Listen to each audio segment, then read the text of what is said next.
Namaskar. I'm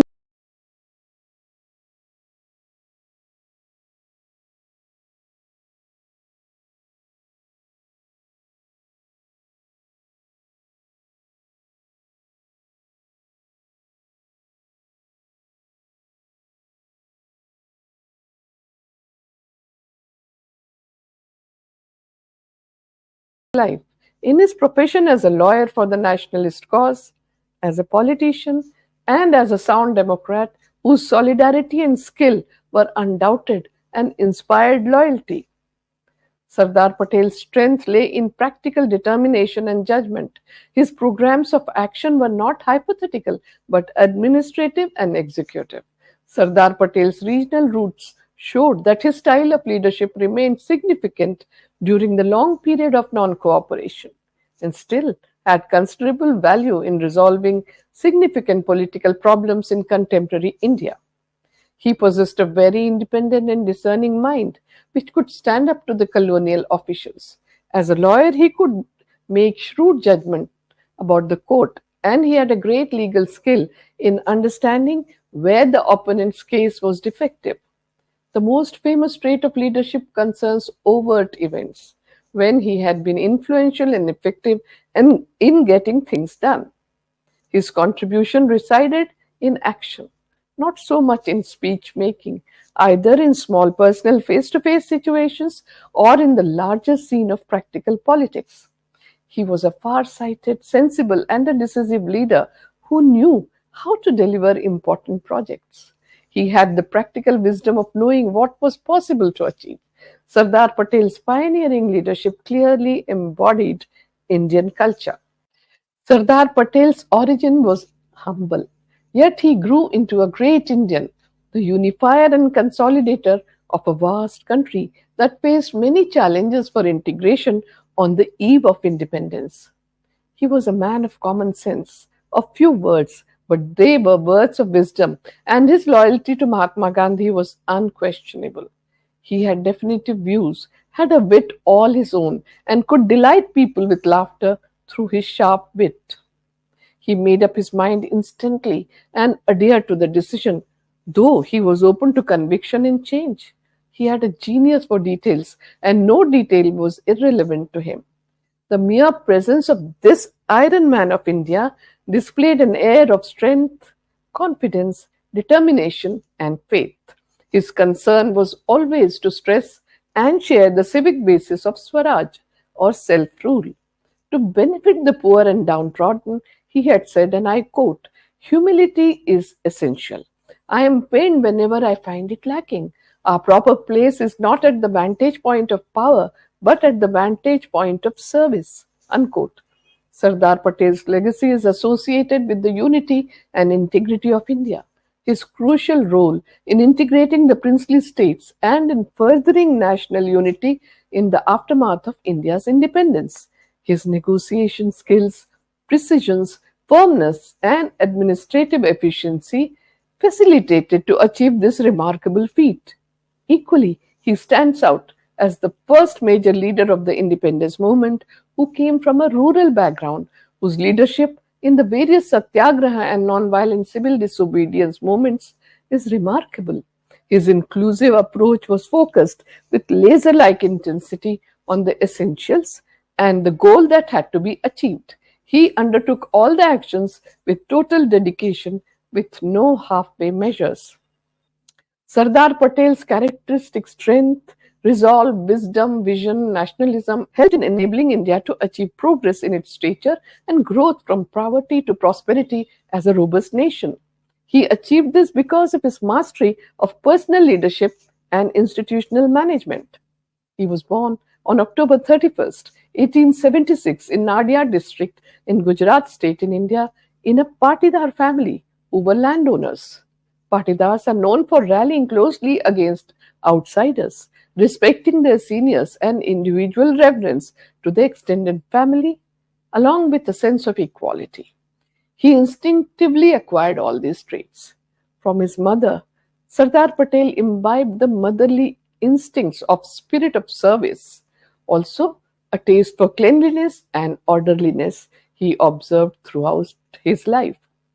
From an early age, Sardar showed the qualities of responsibility, forthrightness, and courageousness. He was always attracted to justice, was skillful in debate, aware of his adversaries' weak points, and an eloquent speaker from his school days. He had inherited the great quality of becoming a firebrand freedom fighter, warrior like character, restless spirit, and an irresistible desire to fight against injustice in the political stage in India.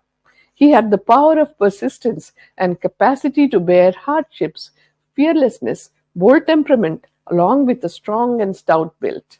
In a valedictory call on independence, he had declared, and I quote, "Freedom was not won by the sword and will not be protected by guns alone. Internally, it is the honest core of people and the true realization of the responsibilities of a free citizen that alone can save freedom." Unquote. Sardar Patel possessed the qualities of a servant leader with exemplary traits. He was straightforward, said what was on his mind, and his commitment to India's independence was true and strongly defined. He had exceptional qualities of courage of conviction, measuring all the decisions against truth, injustice, and exploitation, coupled with a strong sense of humor, transparency, total fearlessness, and successfully navigating to the right choice. He excelled in the art of persuasion. He kept people's interest at heart, and his organizing skills will always remain an inspiration for every Indian. Sardar Patel's clear and accurate conception of his objectives and goal played a significant role in the Indian independence movement and later on as well. He was a self-taught man and had the ambition of becoming a barrister. To attain this goal, he initially became a lawyer by learning by himself and saved money for his ambition to become a barrister. He excelled as a criminal lawyer and mostly took up those involved in police cases and became a renowned lawyer. All this became possible because of his deep understanding of human nature, his deep analysis of the circumstances of the case, and his penetrating cross examination that helped him win more than 90% of the cases. Sardar Patel displayed an iron like quality. He never wavered in the decision he once took and pursued them with a firm determination. He went to London in August 1910 and finished his course in 30 months at the Middle Temple, obtaining a first class first degree and winning the prize of £50. He also took an examination in Roman law, in which he stood first. In February 1913, he returned to India and started his practice in the Ahmedabad district in Gujarat. He was forthright, skilled, and totally dedicated to his profession. He excelled in cross examination and could unnerve even well prepared, tough witnesses. During the cases that he undertook, he indicated a meticulous understanding of facts, an accurate estimate of the opponent's points, a carefully planned defense and attack. Soon he achieved fame as a revered barrister and was an acknowledged success in his chosen career. What mattered above all was the fearlessness with which he handled the court, something unheard of in 1913-1914, before Mahatma Gandhi arrived in India from South Africa in 1915. In 1917, Sardar Patel entered the municipal politics of Ahmedabad. Soon after his election to the municipality, he established his authority and proved his mettle, an iron will to fight his way to victory. Also, his ability as a leader of steadfast courage, dedicated to public cause, and one who could outmaneuver his opponent by staying firm to facts through a meticulous strategy and planning. He was a stern and a severe man, impartial and public spirited, man of 42 years who came in direct contact with 48-year-old Mahatma Gandhi for the first time in November 1917 at the Gujarat Political Conference in Godhra. It was here that Mahatma Gandhi had made a statement of great significance. He said, and I quote, "If we are unable to run our village administration skillfully, honestly, and justly, how can we justify our demand for the independence of our country?" Unquote. Sardar Patel, who was imbued in rural culture, could not agree more. He had proved this by his actions in running the civic administration of Ahmedabad. People of Gujarat observed in him a new national leader in the making, an unrelenting crusader, an able administrator, and a skillful negotiator. In the year 1917, the nation witnessed Mahatma Gandhi's victories in quick succession in three satyagrahas, which made a sweeping effect on Sardar Patel's mind that was profound, far reaching, and lifelong.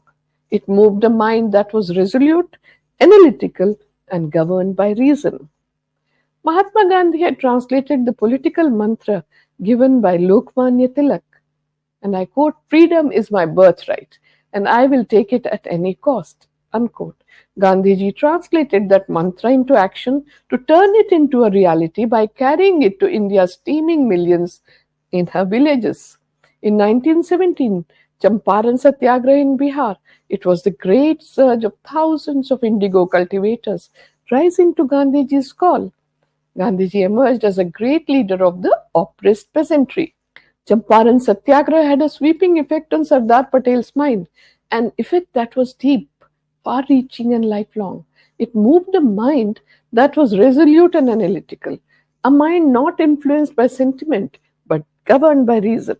Sardar Patel saw the beginning of a new agrarian revolution which impressed him the most, as he was the son of the soil. This understanding compellingly drew Sardar Patel towards Mahatma Gandhi, his methods of nonviolent civil disobedience, and satyagraha. Thus, Sardar Patel became Mahatma Gandhi's chosen deputy commander, and henceforth it was his support in planning and implementation which was the most significant contribution to the various satyagraha in India. Sardar Patel gave Gandhiji his intellectual brilliance, unstinted loyalty of a devoted, self-sacrificing disciple endowed with extraordinary organizational ability. Sardar Patel successfully led the Kheda Satyagraha of 1918 in Gujarat under Gandhiji's guidance that made Gandhiji say with pride, and I quote, "A leader's skill is judged by his competence in selecting his assistants." Many were prepared to follow me, but I could not make up my mind as to who should be my deputy commander. Then I thought of Vallabhbhai Patel. I must admit that when I first met Vallabhbhai, I could not help wondering who this haughty person was and whether he could be able to do what I wanted. If it were not for his assistance, this campaign could not have been carried through so successfully. Unquote. Sardar Patel helped Gandhiji build a strong, disciplined, non-violent army of satyagrahis and also a party mechanism capable of conducting a fight against the British for nearly 3 decades. With a view to keeping such a machinery in trim and high gear, Sardar Patel maintained party discipline by being even ruthless to some stalwarts turned rebels. He was the only disciple who Gandhiji permitted to launch and lead Satyagraha independent of him. The Kheda Satyagraha brought these two great men of India together. It was the beginning of Sardar Patel's public life and his active involvement in Satyagraha for India's independence. In 1922, Mahatma Gandhi was arrested and charged with sedition for writing essays against the British government. Sardar Patel abruptly found himself alone and took a resolve to take charge of the civil disobedience campaign in the state of Gujarat. Mahatma Gandhi's first article after his release from imprisonment and recovery was about Sardar Patel's leadership. He paid a compliment to Sardar Patel's outstanding organizing and administrative skill and noted that Sardar Patel had collected around himself a band of devoted workers of like mind and ability. After this, Sardar Patel led the flag satyagraha in Nagpur, and after that, the Borsar Satyagraha in Gujarat in 1923. Mahatma Gandhi congratulated Sardar Patel for the victory in Borsar Satyagraha and wrote, and I quote, "Welcome, the king of Borsar." Unquote. Sardar Patel led the Bardoli Satyagraha in 1928 in Gujarat, and that was his most famous intervention that occurred between 1925 and 1928, attending to a tax agitation in the drought-afflicted district of Bardoli in Gujarat. His capabilities as an organizer, speaker, relentless campaigner, and an inspirer of ordinary people were previously known, which came to the fore in the Bardoli Satyagraha. In 1926, government had carried out a land survey in the district and passed a new assessment for the land revenue, which the peasants opposed. Sardar Patel and his associates meticulously examined the matter and were satisfied that the peasants' cause of not paying the enhanced land revenue was just. His leadership blended the foresight of a peasant, and his exceptional determination and his straightforward diplomacy had the capability of a master tactician.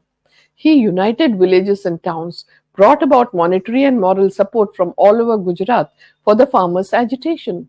The Satyagraha remained thoroughly non-violent, despite the forced confiscation of land by the British government.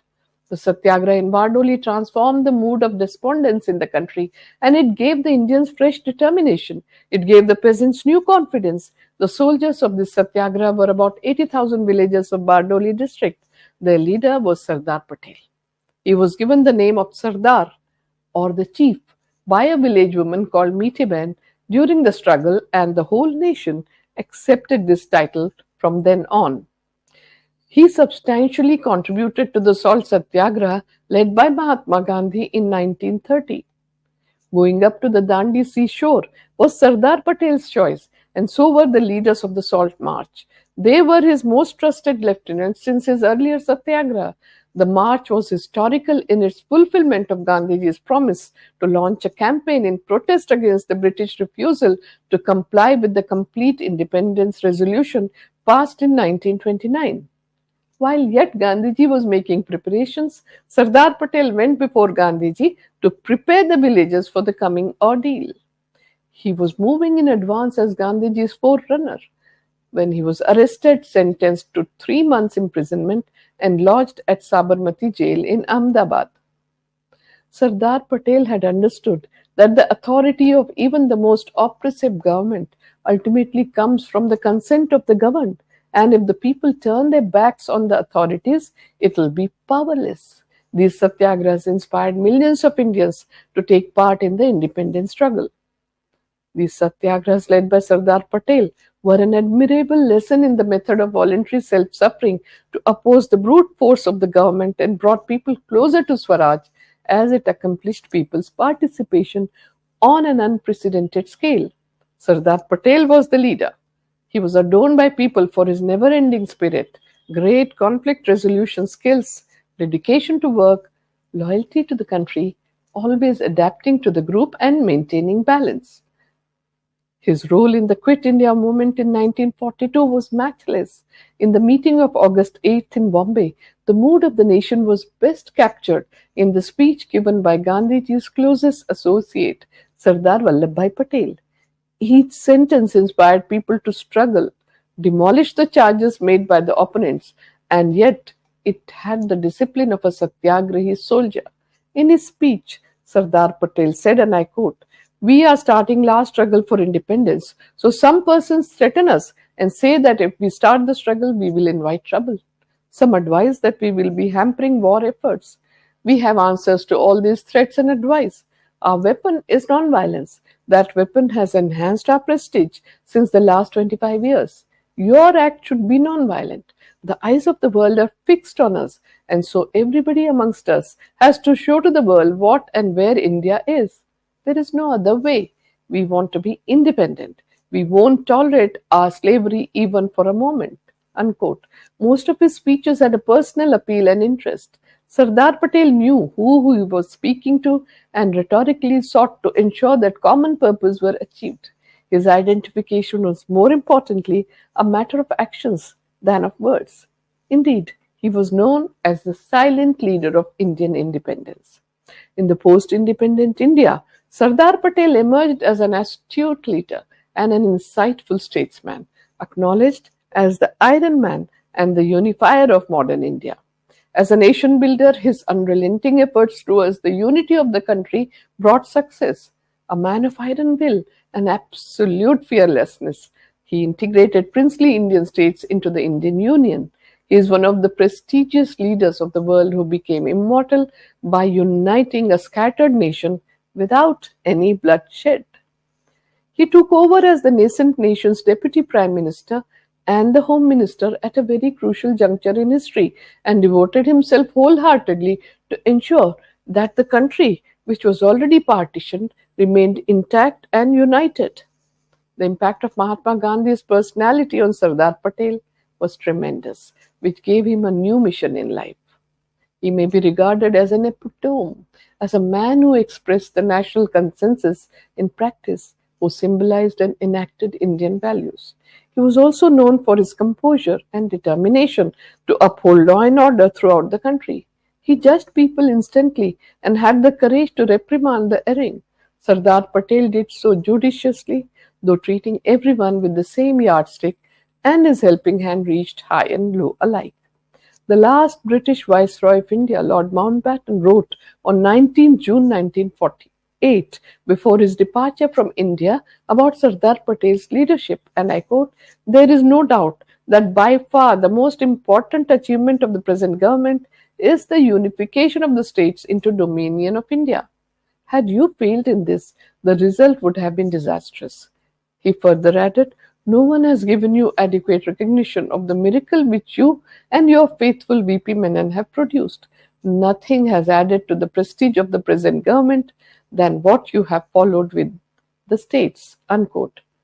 T.H. Lee, first Secretary General of United Nations, said, and I quote, "Sardar Patel was a great leader of the world who always remained keen for the purpose and thoughts of the United Nations." Unquote.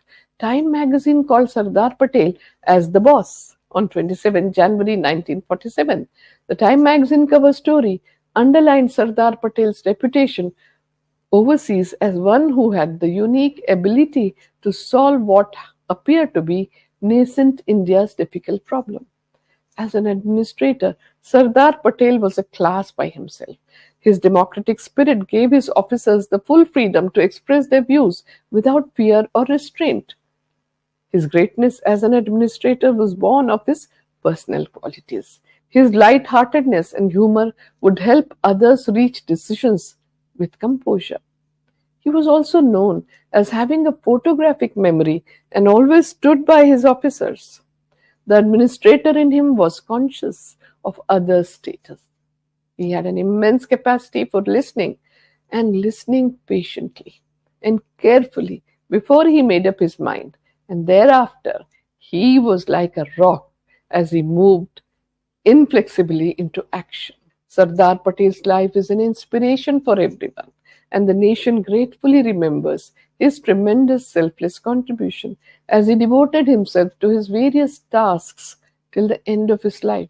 And his achievements have been so great as to have left indelible footprints on the sands of India's history. I once again take this opportunity to thank the Indian Mission for hosting the talk on the occasion of the National Unity Day. My special thanks are to all of you who have joined me today.